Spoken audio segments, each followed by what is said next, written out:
All right, Kay. Now, I know you just had the baby, and Gregory said the baby's name's gonna be George. Now, I ain't trying to run y'all household, but I'm not calling no baby George. So we're gonna sit here, and we're gonna go through this Bible and find a middle name for him, because, I ain't calling him George. Let's just call the baby Matthew, y'all. Matthew's a good name.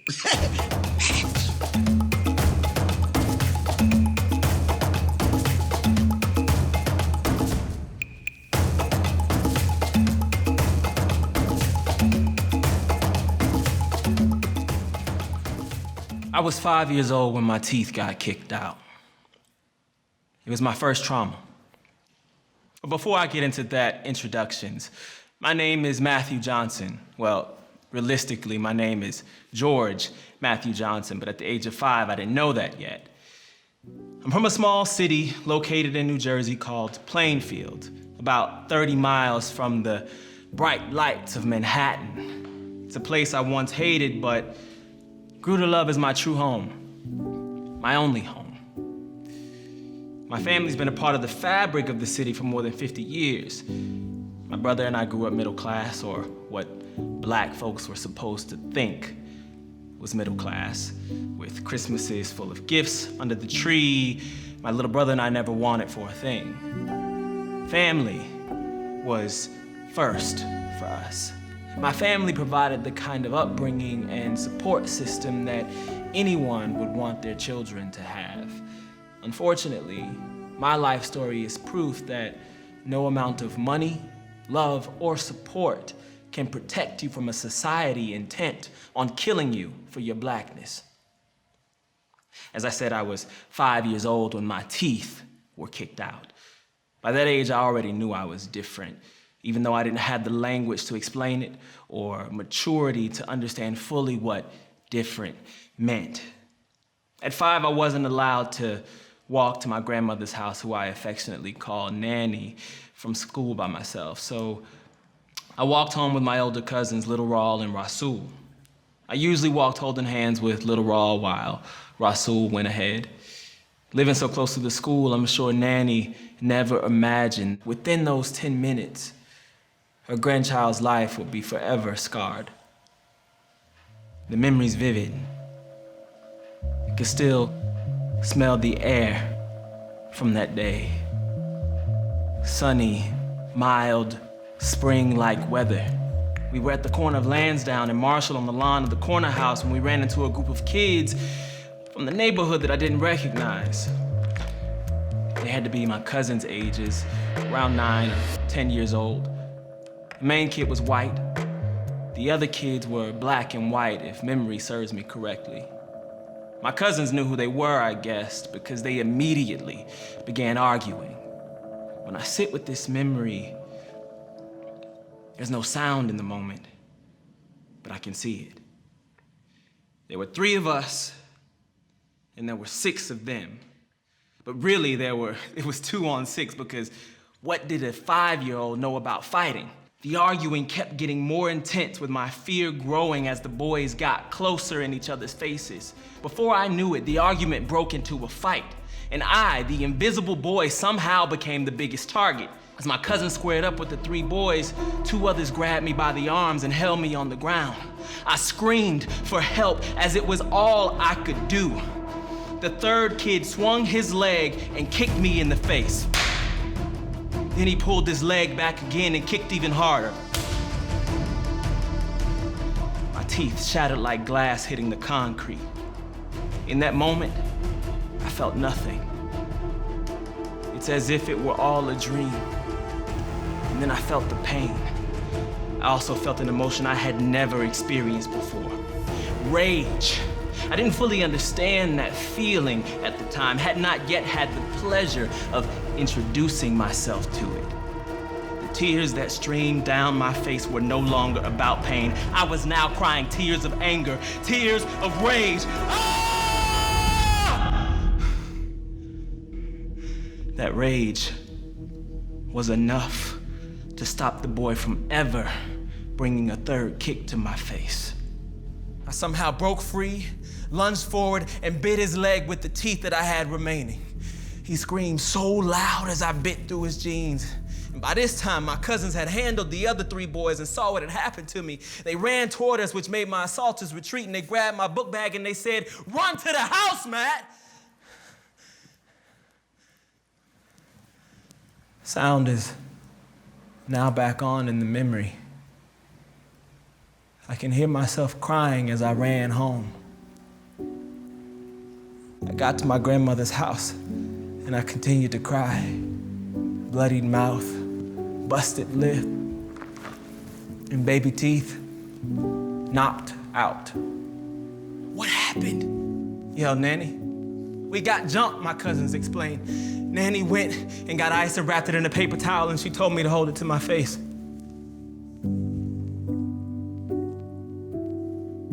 It all gets a little fuzzy after that as I remember bits and pieces of what occurred. When my mother got there, she came and checked on me immediately. She sat in one of the dining room chairs and had me sit in her lap with her arms around me. I think back on that day a lot. There were no counselors or therapy sessions to help me work through what had happened. Therapy is still a very much taboo subject in the Black community. You know, those who are seen as having issues with their mental health face a lot of stigma and discrimination because mental health is often conflated with mental illness. So rather than having their child be labeled as something hurtful, my parents did the best they could do with what they knew. We did what we always did as a family. We loved on each other even harder. But the next day became just that. The next day. What happened the day before was to be forgotten, or better yet, buried. Unfortunately, what I also forgot was how to smile. I immediately became self-conscious about smiling. It's something that I struggled to deal with even as an adult. Because my baby teeth had been kicked out, my adult teeth, almost buck teeth, grew in extremely early. Adult-sized teeth on a 7-year-old are extremely odd-looking. And it brought me a whole new type of attention I wasn't looking for. My lips became protection for the smile that was stolen. Picture after picture after picture, I refused to smile. What did I look like to others? A child who rarely smiled. Did they ever take it as a sign that I was dealing with a trauma I couldn't get past? Or did they just pass it off as a boys will be boys thing that I would eventually grow out of? To go years without smiling in pictures, rarely being questioned why, leaves me to ask the question, what other signs of trauma do we miss or ignore in Black children? Black boys are supposed to be rough and tough, to suck up the pain and not shed a tear. Being Black and queer brings on layers of issues. There can be both a fear of your own community and a fear of dealing with bullying from other children who don't respect your identity. When that kind of pressure builds within a young queer kid, the fear becomes constricting and can wrap you in layers each more difficult to peel away as you grow up. As an adult, I've gone through the unlearning to understand that my community's treatment of Black queer children is in fact a byproduct of a system of assimilation to whiteness and respectability that forces Black people to fit one mold in society. One where being a man means you must be straight and masculine. I didn't have the ability to separate my Blackness from my queerness. The loss of my smile was as much a denial of my Black joy as it was my queer joy. When I did smile, it was a coping mechanism. My smile was a mask that hid the pain of suppressing who I was. Trauma appears all throughout pop culture, often sung by the masses as a hot lyric, penned by the performer as a release of that pain. the trauma is shared by the community too. Songs become our battle cries, and the trauma becomes the thing that bonds us together. When I hear Cardi B say she got a bag and fixed her teeth, it's more than a cute line in a dope song, and yes, Bodak Yellow was a bop. But she was responding to years of hate and flack she received for having crooked teeth. She is talking about the trauma she dealt with and what she was able to do to gain back agency over those moments and then use it in a way to make folks proud. Every time she talks about her teeth, she is allowing herself to work through the process of healing rather than be burdened by the weight of holding the trauma in. January 15th, 2015 would signal a change in my smile-related trauma. My mother had 2 brain aneurysms that day. As a 30-year-old, I knew I had to hold it together. I was her eldest, and I knew she would need me. I remember the doctor saying, "It's time to take her back to the prep room." My dad stood on one side of her bed and I stood on the other. He leaned in and gave her a kiss, and she said, "I'm gonna be fine." I stood there, nervous, terrified. I finally gave her a kiss too. As I pulled away, she could see that I was choking up. In that moment, I felt like that 5-year-old boy sitting in my mother's lap after his teeth got kicked out. As a tear rolled from each of my eyes, she looked up at me and said, "Smile, Matt. Just smile."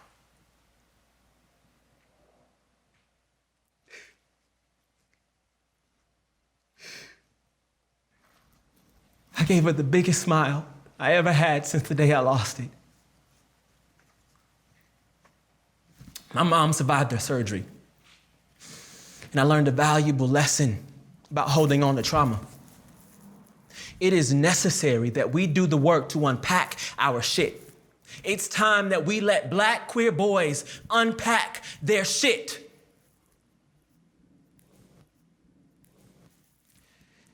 Smile, Black boys. Smile.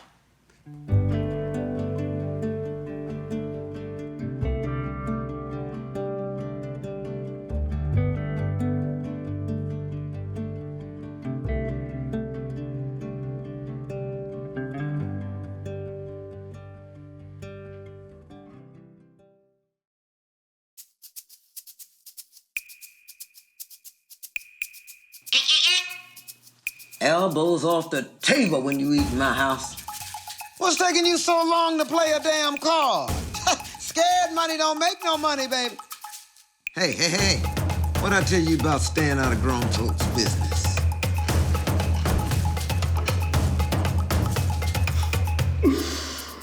Louise Kennedy Evans Elder was her full name.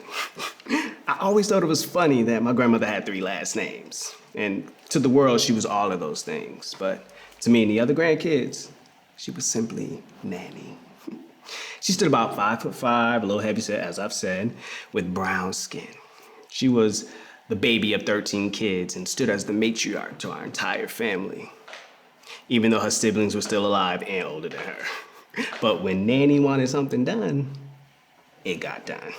Nanny was and still is the best cook I have ever known. I mean, she would do cool things like breakfast for dinner and root beer floats and homemade ice cream sandwiches, even though she had to make mine a little differently than the other grandkids. But being different was my norm, but she never wavered in making sure that I was properly accommodated. When me and the other grandkids would talk about who her favorite was, she would always respond to the battling the same. I love all my grandkids, but I love each of you differently because you each need different things. That different things part really spoke to my soul. It wasn't until I was older that I realized what that meant and how well she spread her love to all of us, even though she probably wasn't taking care of herself.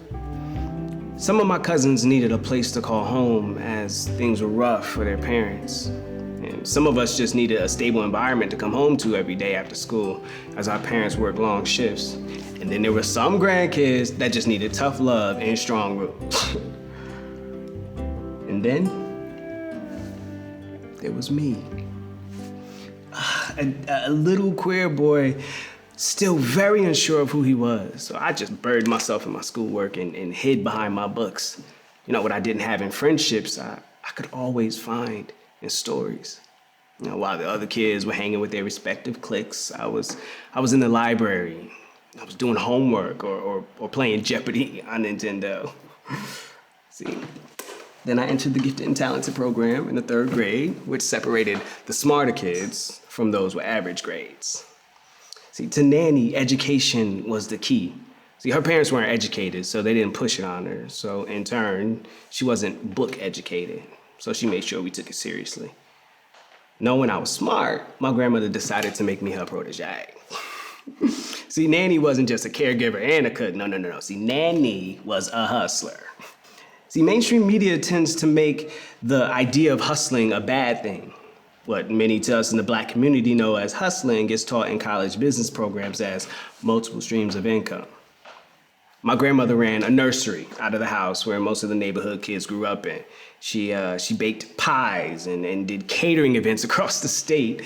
She was a registered nurse and had a wealthy white client that lived in South Jersey that she would visit every 2 weeks. She did all the flea markets and the garage sales. Now, Nanny, she knew how to keep a check, money in the bank, and cash in the mattress for a rainy day. For years, my grandmother and I, we were a team. I became her sidekick and her business partner, diving into a number of little ventures. One of my favorite ventures was selling candy to every kid on the playground before and after school. See, I made a cool 100 slanging Pop Rocks on the yard. The operation lasted several months before the school caught wind of it. It wasn't illegal to sell the candy, but the parents complained that their kids kept coming up short on their lunch money every week. Slinging Pop Rocks was just one of my many hustles.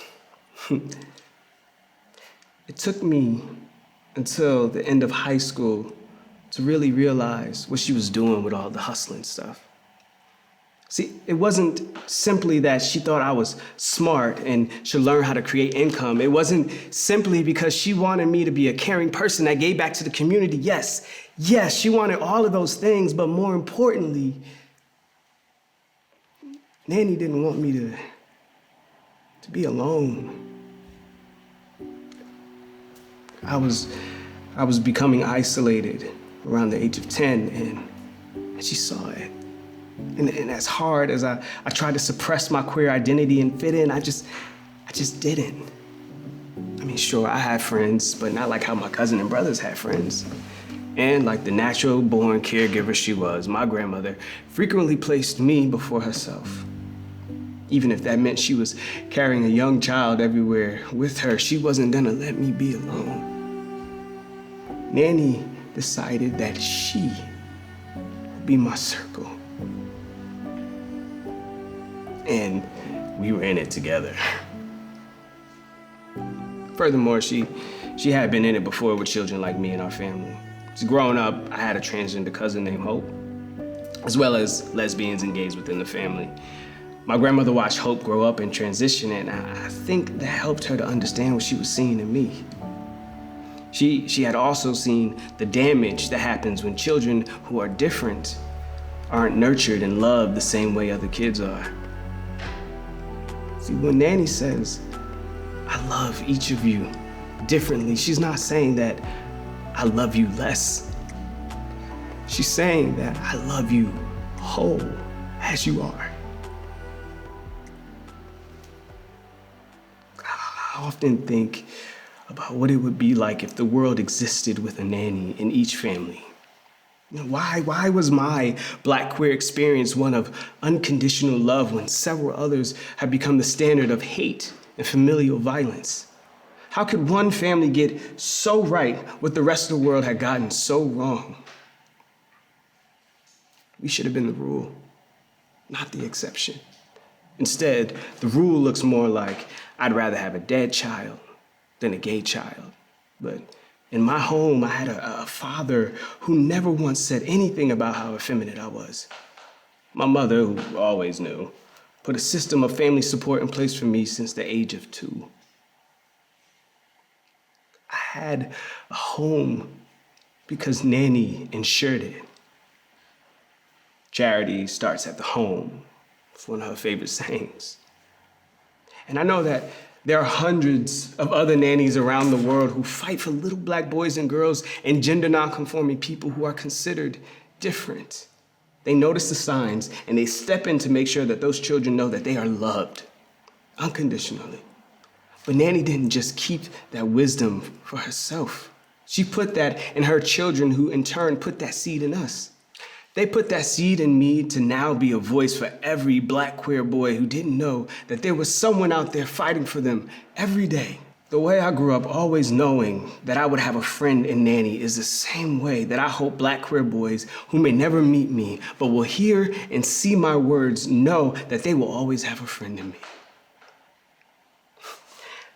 I recall a conversation Nanny and I had a little later in life, moments after I had officially come out to her when I was about 25. My fear was that my being gay would disappoint them, although they never gave me reason to think that the community that we lived in was a different world, one of stigma around HIV and shaming around gay sexuality. So I waited until I felt like it was the right time. And there I was, just crying on the phone, and she was just as still and steady as a rock. The final thing she said, though, is what will always stick with me. Hey, Matt, now you know whoever you start dating got to come see me first. Because I'm going to have some questions. I love you, sweetie, and I always will. Although that day has still not happened, it was a reminder that as different as we are as queer people, some things are simply universal, regardless of sex, gender, or whatever. Elevating a community viewed as below you to having the same equity and equality harms no one but the oppressor. Nanny won't win any GLAAD Awards, or she won't have her picture hanging for Black History Month. She won't make any headlines for operating out of a place of love, but she saw me. She saw me, and I get a chance to tell everyone about her. And maybe, just maybe, a queer person's family members or peers will read those words and enough of her spirit will rub off. I love you, Nanny.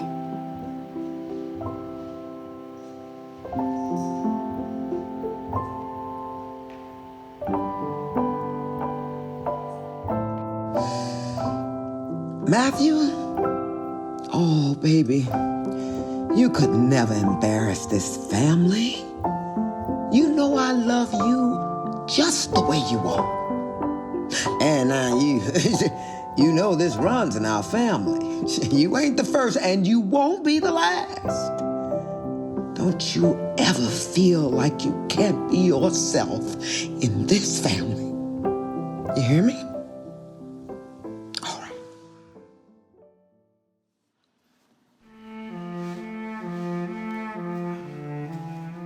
I was depressed at the start of second semester. I'd made friends, gotten a 3.1 my first semester. I was having fun, but deep down inside, I hated myself. I got up every day and I still wasn't the person I wanted to be. I wanted to have the friendships and the good grades and the parties, but as a gay person, not as this guy who was petrified of having sex out of fear that someone might find out. I was depressed without even knowing what depression was. By the end of the semester, I had failed 2 classes, passed 1, and gotten an incomplete in another. My GPA dropped below 3.0, and I lost my scholarship. That summer, I called my mom, and I told her that I wanted to come home. For good. I thought I knew what she was gonna say. What time do you need me to come get you? but she didn't. She talked to me about how I had to tough it out and figure this one out on my own. Then one day I was walking toward home and I could hear this loud commotion going on in the square, our common area, much like what folks may call a quad.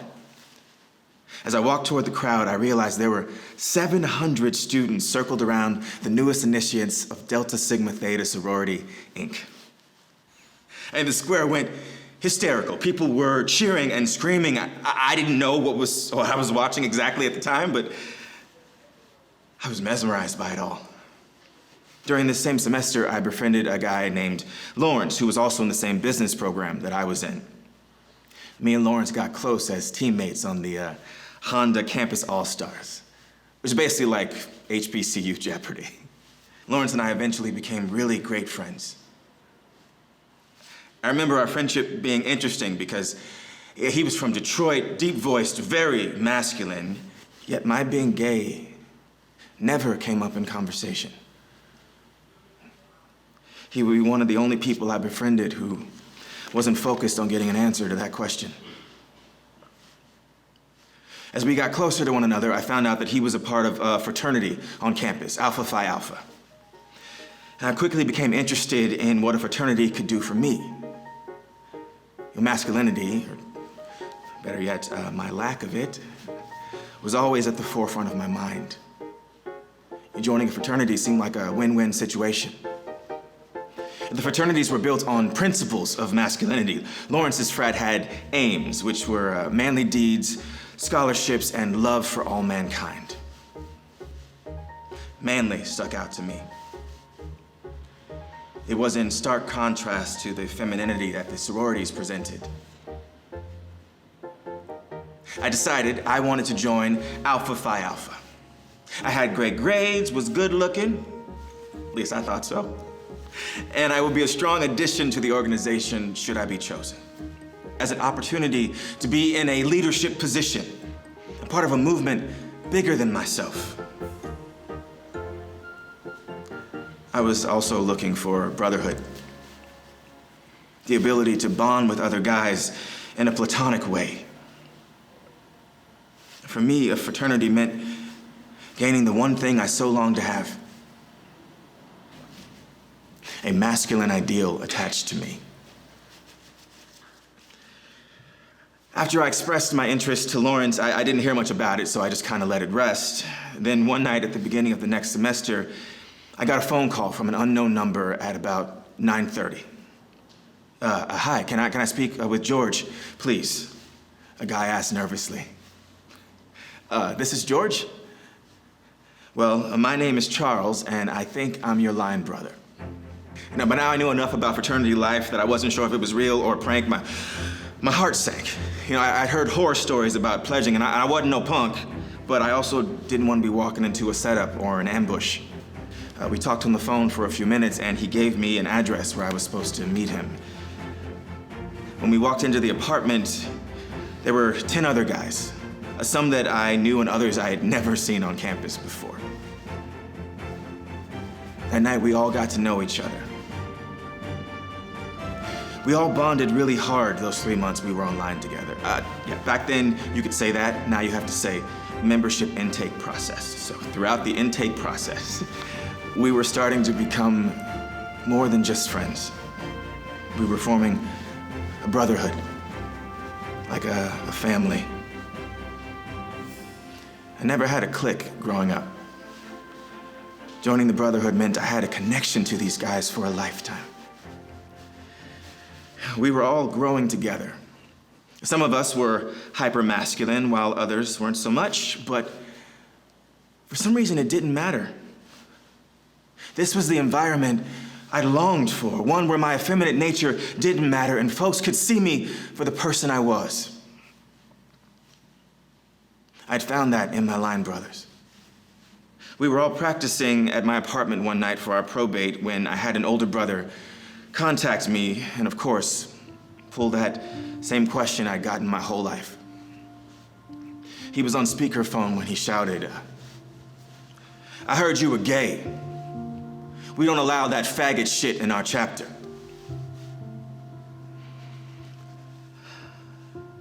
My first response was, no, I'm not gay, big brother, and I understand. He hung up the phone. My line brothers stood there around me, quiet. I was mad. And when I'm mad, I do what I always do. I started to cry. My line brother, Gerald, was the first to walk over to me. He looked at me and pulled me in for a hug. I broke down crying even more.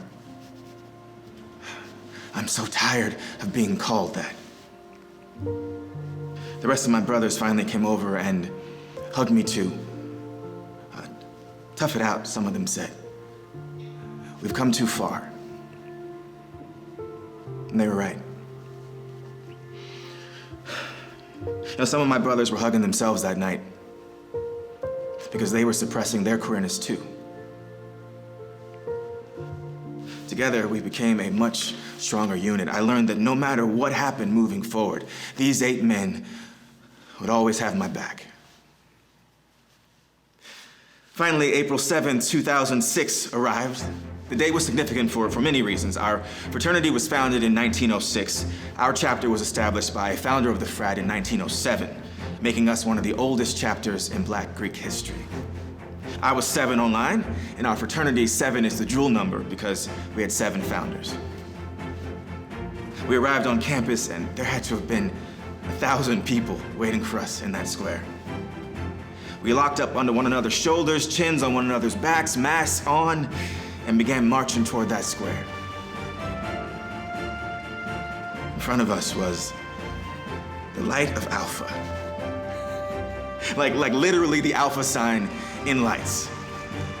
Everyone was hyping us up for the show. I felt more powerful than ever in this moment, even with the nerves and the sweating. Our dean yelled to lock up one more time, and out again we went. This time our blindfolds off, and it was our final march to the show.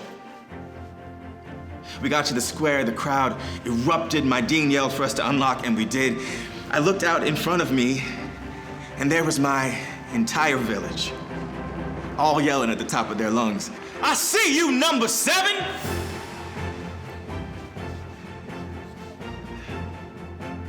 I felt seen. And not in terms of my sexuality, but in the sense that I was now at the top of a Black societal pyramid for once. I was no longer the kid being picked last. I was no longer being forced into something masculine as a way to protect myself. I was defining my own masculinity. I was the center of attention for a good reason. People were rooting for me. In that moment, it didn't matter if I was queer to the older brothers who questioned it throughout the process. It only mattered what they felt about me. I was tough enough, just like everyone else. Black Greek life in our community has symbolism. It's a sign of how tough you are, that you crossed the burning sands and survived to tell it. They took off my mask and I popped out to address the campus. We are George Matthew Johnson. We are from Plainfield, New Jersey. We are a finance major with a 3.3 GPA. Our line is called Kalfani, which means king and ruler, because alphas have always run this yard and will continue to run this yard.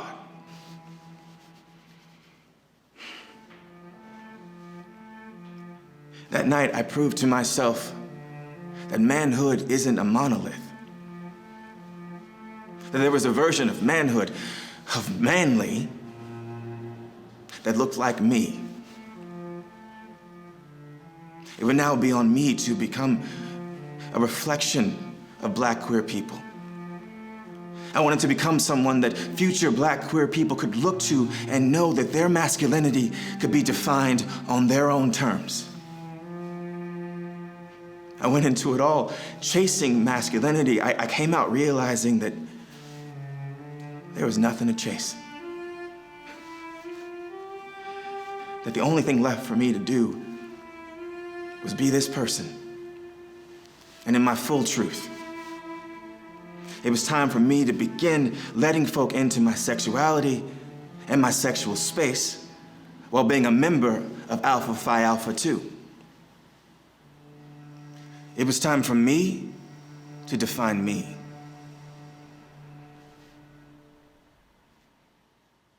I want this song to help shape the way America sees Black and brown boys. And I hope that when you listen to this, you understand where I'm coming from. Too many times I had to apologize. Too many times I wish you got it, so I didn't have to wake up in the morning feeling like I'm never gonna be worshipped. Too many times I gave up my position. Too many times I gave you satisfaction, and now I regret it because I wasted my time and I'm not who you want. I gotta be true to who I am. I gotta be faithful to where I stand. I can be true to whoever knows me and really loves me for who I am. I might lose some friends, unfortunately, but I'd rather be down for only me. Cause everybody trying to live a life that brings a little peace, yeah. Because all boys aren't blue, yeah. You see, some boys they cry. Some boys gotta work hard and feel out how to stand and with a little pride. Some boys like boys and nothing else in the world feels true. Some boys are waiting for you to realize that all boys are blue, yeah. So many times I thought to myself what I would be with you and everybody else, and them just chosen me. I cry for help, how you not see it and say you love me. Is that what love is? Yeah. And living black and pink is testament to future me. Be an example of what's strongest so the world can see. And hear me saying, yeah, I love you, yeah, I adore you. I'm fighting for you. Gotta be true to who I am. I gotta be faithful to where I stand. I can be true to whoever knows me and really loves me for who I am. I might lose some friends, unfortunately, but I'd rather be down for only me. Cause everybody trying to live a life that brings a little peace, yeah. Because all boys aren't blue. Some boys they cry. Some boys gotta work hard and feel out how to stand with a little pride. Some boys like boys, nothing else in the world feels true. For you to realize that all boys are blue, yeah.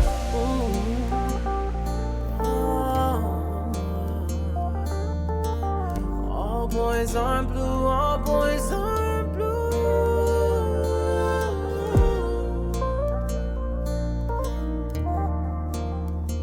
They aren't blue, they aren't blue, they aren't blue. Cause all boys aren't blue, yeah. Some boys they cry. Some boys they work hard and feel out how to stand. Some boys like boys and nothing else in the world feels true. Some boys are waiting for you to realize that all boys are blue. All boys are blue. Some boys are blue, yeah, but all boys are blue, yeah. There's some boys like me, yeah. And some boys like you. Some boys are blue, yeah, but all boys are blue, yeah. There's some boys like me, and some boys like you, yeah.